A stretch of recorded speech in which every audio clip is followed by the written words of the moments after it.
శ్రీ గురుభ్యో నమః. ఈ విధంగా యాజ్ఞవల్క మహర్షికి అశ్వల మహర్షికి సంవాదం జరుగుతుంది. అశ్వలుడు ఇంకా నేను వాదన చేయలేను, నాకు సమాధాన ప్రశ్నలు నా దగ్గర ఏం లేవు, మీరు చెప్పినటువంటి సమాధానాలు సంతృప్తి చెందుతున్నాను, ఇంకా నేను మీతో వాదన చేయలేను అని నమస్కారం చేసుకుని పక్కకి తొలగిపోతాడు ఈ యొక్క సభలో నుంచి. ఆ తర్వాత ఆర్తభాగుడు అనేటువంటి ఒక మహర్షి, ఇతను జరత్కార వంశస్థుడు. అతని యొక్క తండ్రి పేరు ఋతుభాగుడు. ఆ ఋతుభాగుని కుమారుడే ఈ యొక్క ఆర్తభాగుడు. ఇతను కూడా యాజ్ఞవల్క మహర్షితో సంవాదానికి దిగుతారు. ప్రశ్న వేస్తారు ఆయన. మొట్టమొదటిగా ఈ యొక్క ఆర్తభాగుడు జ్ఞాన సాధనాలు మరియు వాటి సహాయమగు సాధనాలు ఎన్ని ఉన్నాయి అని ప్రశ్న వేస్తారు.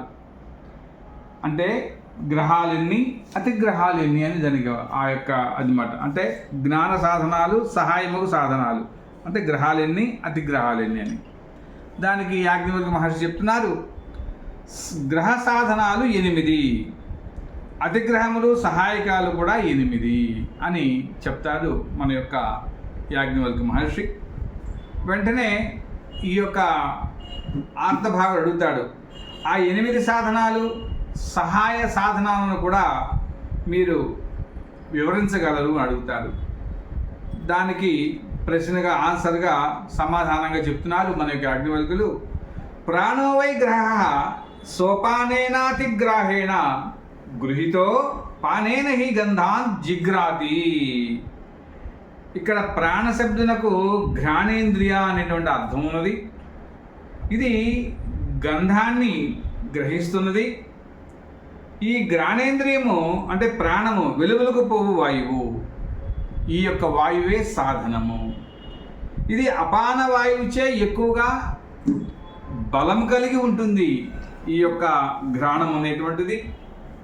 ఈ అపాన వాయువు నుండియే గంధము గ్రహింపబడుతున్నది. వాసనలు గంధశక్తి వలననే మానవుడు సమస్తాన్ని కూడా వాసన చూస్తున్నాడు. ఘ్రాణమే గ్రహము, గంధము అతిగ్రహము. ఘ్రాణమే గంధము అంటే ప్రాణమే గంధము, అది దాని యొక్క గంధమే అతిగ్రహంగా చెప్పుకుంటున్నాం. వెంటనే ఇంకొక ప్రశ్న వేస్తాడు వాక్కు మీద. వాగ్వై గ్రహాస నవానీతి గ్రాహేణ గృహీతో వాచాహి నామన్యభివదతి అనే ప్రశ్న వేస్తారు ఆర్తభాగుడు. దానికి సమాధానంగా వాక్కు సాధనముకు గ్రహము. వాక్కే ఇందాకేమో ప్రాణం అన్నారు, ఇప్పుడు వాక్ చెప్తున్నారు. అతిగ్రహముకు వ్యక్తవ్య విషయము చేత ఇది గ్రహించబడుతున్నది. ఆ వాక్కే అనుగ్రహము. వాక్కు సాధనమే గ్రహము, ఈ వ్యక్తవ్య విషయమే అతిగ్రహము. వ్యక్తం చేయటమే వాక్కు, ఆ వాక్కుని వ్యక్తం చేయటం, మనం వివరించి చెప్తున్నామే, అది దాన్నే వ్యక్తం చేయటం అన్నమాట. ఆ వాక్కు చేతే లోకాలన్నీ కూడా నామములతో పిలువబడుతున్నాయి అని మహర్షి, మన యొక్క మహర్షి అయినటువంటి యాజ్ఞవల్కులు తెలియజేస్తారు. ఇప్పుడు జిహ్వ మీద అడుగుతారు. జిహ్వా వైగ్రహ సరసయతాతి గ్రాహేణ గృహీతో జిహ్వాయ హీరస్వాన్ని జానాతి అని ప్రశ్న వేస్తే, జిహ్వయే గ్రహము, దీనికి విషయమైన రసమే అతిగ్రహము. నాలుక అనేటువంటిది ఏదైతే ఉందో అది ఏ గ్రహము. ఇది గ్రహముకు రసము చేత గ్రహించబడి వ్యాపింప చేయబడుతున్నది. అటు నాలుక చేతనే లోకంలో ఉన్నటువంటి రసములన్నీ కూడాను గ్రహించబడుతున్నాయి. అందువలన రసము అతిగ్రహితమైనది. ఈయన గ్రహములు అతిగ్రహముల గురించి ప్రశ్న వేస్తున్నాడు. ఈ రకంగా చెప్తున్నాడు అన్నమాట. వాక్కు, ప్రాణము, జిహ్వా ఇవన్నీ కూడాను గ్రహాలు, అతిగ్రహాలు చెప్పుకుంటూ వస్తున్నారు. మరొక ప్రశ్న, చక్షుర్వైగ్రహ స్వరూపేణాతిగ్రాహేణ గృహీతో చక్షుషాహి రూపాన్ని పశ్యతి అని ప్రశ్న వేస్తే, నేత్రమే గ్రహము. ఆ నేత్రమనే గ్రహానికి అతిరూపమగు రూపమే, అంటే ఏ రూపము చేత అయితే గ్రహించబడుతున్నదో అది అతిగ్రహము. అందువలన నేత్రము చేత లోకము రూపాలన్నీ కూడాను చూచుతున్నది. గ్రహము అతిగ్రహము, నేత్రము గ్రహము, ఆ యొక్క నేత్రం ఏదైతే లోకమంతా చూస్తున్నామే అది అతిగ్రహంగా చెప్పబడుతున్నది అని యాజ్ఞవల్క్య మహర్షి తెలియజేశారు. తర్వాత శ్రోతవైగ్రహ సశబ్దేనాతిగ్రాహేణ గృహీత శ్రోత్రేణ హి శబ్దాన్ శృణోతి అని అడిగితే, ఎవరు?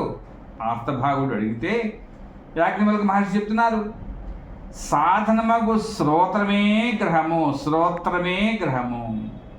ఆ శ్రోత్రమునకు విషయమైన శబ్దమే అతిగ్రహము.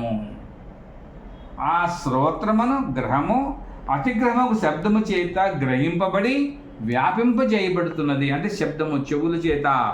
అందువలన శ్రోత్రము చేత లోకములు శబ్దములను వినుచున్నది. చెవుల చేతనే ఈ యొక్క శబ్దం అంతా కూడా మనం వింటున్నాము అనేటువంటి జరుగుతున్నది అని సమాధానం చెప్తారు ఆర్తనాథుడికి. మళ్ళీ ప్రశ్న వేస్తాడు ఆర్తనాథుడు, మనోవైగ్రహ సకామానాతిగ్రాహేణ గృహీతో మనసాహి కామాన్యాయాత్ కామాన్కయామదే అని ప్రశ్న వేస్తే, సాధనమగు మనస్సే గ్రహము. ఆ మనస్సు గ్రహము అతిగ్రహముకు కామము చేత గ్రహించబడుతున్నది. మనస్సు గ్రహము, కామము చేత అతిగ్రహముగా మారుతున్నది అని చెప్తున్నాడు. కాబట్టి మనస్సు చేత లోకమును కామములను కోరుతున్నది. మనం ఏవైతే ఇచ్ఛలు ఉన్నాయో, కోరికలు ఉన్నాయో అంతా కూడా మనస్సు వల్లనే ఉంటుంది. కలిసి మనసే ప్రధానము అని తెలియజేశారు ఆర్తనాథుడికి, ఆర్తభావుడికి. తర్వాత ప్రశ్న, హస్తవైగ్రహ సకర్మాణాతిగ్రాహేణ గృహీతో హస్తాభ్యాం హి కర్మ కరోతి అని ప్రశ్న వేస్తే, హస్తములే సాధనము అనగా గ్రహము. ఈ హస్తములతో అతిగ్రహము కర్మ చేయటమే అతిగ్రహము. కాబట్టి గ్రహము హస్తము, చేతులు, ఈ చేతుల చేత కర్మ చేయటమే అతిగ్రహము అని తెలియజేశారు మన యొక్క యాజ్ఞవల్క్య మహాముని. త్వగ్రైగ్రహ సస్పర్శేనాతిగ్రాహేణ గృహీతస్యాచాహి స్పర్శేన్వేద ఇత్యేష్టౌ గ్రహ అష్టావతి గ్రహ అని ప్రశ్న వేస్తే, త్వగీంద్రియమే సాధనము. ఆ త్వగీంద్రియ విషయమే స్పర్శయే అతిగ్రహము. స్పర్శయే త్వగీంద్రియమే సాధనము, త్వగీంద్రియమే స్పర్శ, అదే అతిగ్రహము. అంటే స్పర్శ చేత ఏదైతే మనము గ్రహించుతున్నామో, వ్యాపింపజేస్తున్నదో అది ఏ త్వగీంద్రియము. కాబట్టి స్పర్శ తెలియజేస్తున్నది. ఓ ఆర్తభాగుడా, ఇట్లు త్వగీంద్రియాది పర్వంతము చేసిన ఈ 8 గ్రహాలు ఉన్నాయి చూసావా, ఈ యొక్క 8 గ్రహాలు స్పర్శ పర్యంతము చెప్పిన ఈ 8 అతిగ్రహాలు కూడాను వీటికి గ్రహ అతిగ్రహాలు అని చెప్పాడు. అంటే 8 సాధనాలు చెప్పాడు అన్నమాట. మొట్టమొదటిదేమో వాక్కుతోనో, రెండోదేమో ప్రాణము, మూడోది జిహ్వ, నాలుగోది నేత్రము, ఐదోది వచ్చేటప్పటికి శ్రోత్రము అంటే చెవులు, సాధన అని మనస్సు, తర్వాత సాధనము చేతుల చేత చేసేటువంటిది, తర్వాత త్వగేంద్రియము అంటే స్పర్శ చేత చేసేటువంటి 8 కూడాను గ్రహాలు అతిగ్రహాలు అని తెలియజేస్తాడు. వెంటనే ఆర్తభాగుడు మరొక ప్రశ్న వేస్తాడు, ఓ యాజ్ఞవల్క, మీరు చెప్పినటువంటివి అన్నీ కూడా నాకు గ్రహాలు అతిగ్రహాలు అర్థమైనాయ్యా, మరొక ప్రశ్న వేస్తున్నాను, కాస్త సమాధానం చెప్పండి. నేను మృత్యువునకు భోజనం అగుతున్నది సమస్తము కూడా, మృత్యువు ఏ దేవత కన్నమగుతున్నదో ఆ దేవత ఏది? మృత్యువు యొక్క దేవత ఏమిటి? యాజ్ఞవల్కుడు చెప్తున్నాడు, ఓ ఆర్తభాగా, అగ్నియే మృత్యువు, ఆ అగ్నియే ఉదకములకు భోజనము. ఈ ఆత్మల జ్ఞానం వలనే పురుషుడు మరణమైన పిమ్మట తిరిగి జన్మ ఎత్తి మరలా మరణాన్ని పొందుతున్నాడయ్యా అని ఈ యాజ్ఞవల్క్య మహర్షి ఆర్తభాగుడు తెలియజేస్తాడు. మళ్ళీ అడుగుతాడు ప్రశ్న ఆర్తభాగుడు, ఓ పరబ్రహ్మవేత్త, పరబ్రహ్మవేత్త అయినటువంటి పురుషుడు మరణమును పొందినప్పుడు ఆ పురుషుని ప్రాణము లేచిపోతున్నవా లేదా అంటే, యాజ్ఞవల్కుడు చెప్తున్నాడు, ఆర్తభాగా, పురుషుని యొక్క ప్రాణాలు ఆ పరబ్రహ్మతత్వమందు లీనమవుతున్నాయ్యా. ఆ తరువాత ఆ పురుషుడు నిద్ర పొందిన వాని వలె బాహ్య వాయువు చేత నిండిన వాడై నిశ్చేష్టుడై ఉంటాడు అని తెలియజేశాడు. అంతేకాదు, బంధము నశించిపోయిన తరువాత ముక్తుడగు వాడు ఎక్కడికి పోక అంతటయు నిండి పూర్ణమగుతున్నాడు. పూర్ణమద పూర్ణమిదం అన్నట్టుగా అంతయు కూడా నిలిచి ఉన్నాడు. బంధం నశించిపోయింది, ముక్తుడవుతున్నాడు, ఎక్కడికి పోకుండా అంతా కూడా వ్యాపించి ఉన్నాడు అని. అప్పుడు వెంటనే ఆర్తభాగుడు అడుగుతాడు, యాజ్ఞవల్క, ఈ పురుషుడు మరణం పొందిన వెంబట ఏమి మిగులుతున్నది? మరణం అయిపోతే ఇంకేం మిగిలింది అక్కడ? యాజ్ఞవల్కుడు చెప్తున్నాడు, అతని యొక్క నామమే మిగిలి ఉంటుంది. చెప్పుకుంటారు ఎవరు ఇక్కడ మనకు మరణము పొందారు అంటే ఫలానా పేరు చెప్తారు, ఆ శరీరం చెప్పడం. కాబట్టి నామమే మిగిలింది. నామమే అనంతమైనది. విశ్వదేవులు అనంతమైన వారు, నామమే మిగులుతున్నది. నిత్యత్వమే నామము, అనంతత్వం. కనుక ఆ పురుషుడు అనంతమగు లోకమునే జయించుతున్నాడు అనగా బ్రహ్మైక్యమును పొందుతున్నాడు ఓ ఆర్తభాగుడా అని యాజ్ఞవల్కుడు చెప్తారు.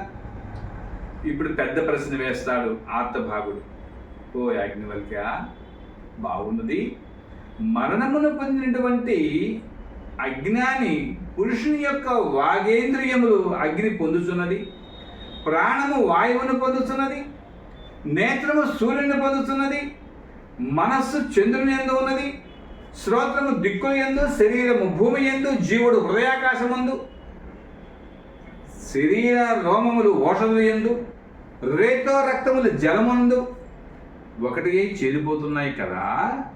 పిమ్మట ఆ పురుషుడు ఎక్కడ ఉంటున్నాడు అంటే శరీరంలో అన్నీ కూడా ఎక్కడెక్కడ వెళ్ళిపోయినాయి కదా, ఇంకెక్కడ ఉన్నాడు ఆ పురుషుడు?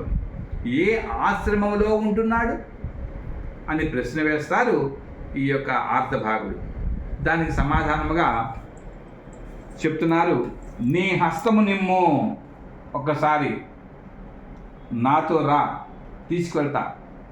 ఈ సమాధానము మన ఇద్దరి వరకే పరిమితమైనది, అందరి ముందు చెప్పేది కాదయ్యా. ఈ ప్రశ్నకి కొన్నటువంటి జనసమూహములో చెప్పుటకు తగినది కాదు. వాని యొక్క హస్తమును పట్టుకున్నాడు. ఇద్దరూ కూడా అంటే ఆర్తభాగుడు యాజ్ఞవల్కుడు ఇద్దరు కూడా ఏకాంతానికి వెళ్ళారు. ఇద్దరు కూడా అక్కడ విచారించుకున్నారు. పుణ్యకర్మచే మనుష్యుడు పుణ్యవంతుడవుతున్నాడు, పాపకర్మచే పాపి ఎగుతున్నాడు. ఇది ఏ రహస్యమయ్యా? ఎక్కడ ఉన్నాడు అంటున్నావు కదా, ఏం చెప్పాడు పురుషుడు? ఎక్కడ ఉన్నాడా? అన్నీ వెళ్ళిపోయినాయి కదా, ఇంకెక్కడ ఉన్నాడు అంటున్నావు కదా. పుణ్యం చేస్తే పుణ్యలోకం, పాపం చేస్తే పాపకర్మచే పాపి అవుతున్నాడు. ఇదే రహస్యము. ఈ ప్రకారముగా జరత్కారుడు కుమారుడు అడిగినటువంటి ఆర్తనాథుడు అడిగినటువంటి ప్రశ్నలకి అన్నిటికీ కూడాను ప్రశాంతముగా సమాధానం చెప్పారు మన యొక్క యాజ్ఞవల్కుడు. ముందు నుంచి అందరూ అంటుంటాడు యాజ్ఞవల్కుడికి గర్వం ఎక్కువ, అహంకారం ఎక్కువ అని. ఈయన చాలా శాంతంగా ఉంటాడు. అందరికీ ఆ విషయం మనం గమనించుకోవాలి. శాంత స్వభావుడు. కాబట్టి నన్ను ప్రశ్న వేస్తావా ఏమిటి, నువ్వెంత అనేది లేదు ఆయనకి. గురువుగారి దగ్గర కూడా ఆయన చాలా వినయంగానే సమాధానం చెప్పాడు. కానీ మనం కాస్త దాన్ని ఇంకొక రకంగా వ్యక్తీకరించి దాన్ని చెప్పారు. కాబట్టి మనం అందరూ గ్రహించాలి. ఆ రకంగా జరత్కార కుమారుడు అనేటువంటి ఆర్తభాగుడితో రెండవ సంవాదం పూర్తవుతుంది. మూడవ సంవాదం మన తర్వాత భుజు అనేటువంటి మహర్షితో మొదలవుతుంది. అది తర్వాత మనం భాగంలో చెప్పుకుందాం. స్వస్తి.